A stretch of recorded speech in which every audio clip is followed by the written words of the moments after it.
All right, hi, BJ Paul here, Director of Player Development at Bolingbrook Golf Academy. I'm here to talk about the three major jobs of the hands. First one is firm in the fingers. So when I grab this club in my left hand and my lead hand, my fingers are underneath the grip and my hand is sitting on top of the grip, my thumb running down the shaft.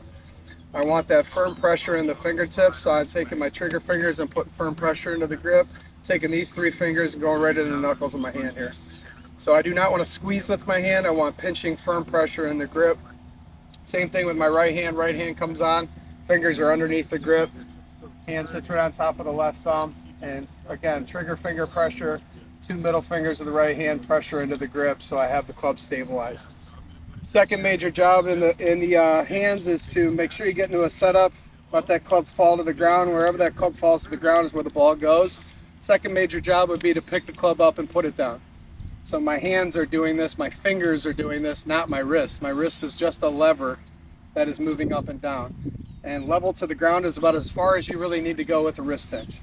There's a lot of speed that is generated by doing this movement, which is a little flick, not a stab or a hammer. So if I demonstrate that, I can even put my feet together and stay very balanced, and I want to pick the club up and put the club down. And you can see I got the leading edge underneath the ball.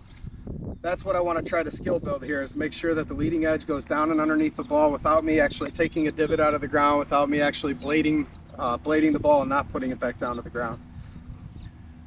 Third major job of the hands is to keep them away from you, to keep your hands extended away from you without creating taut and firm pressure and making your arms nice and tight.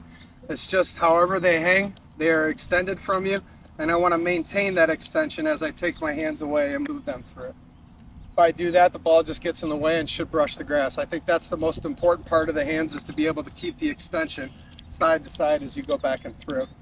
Thank you very much for your time.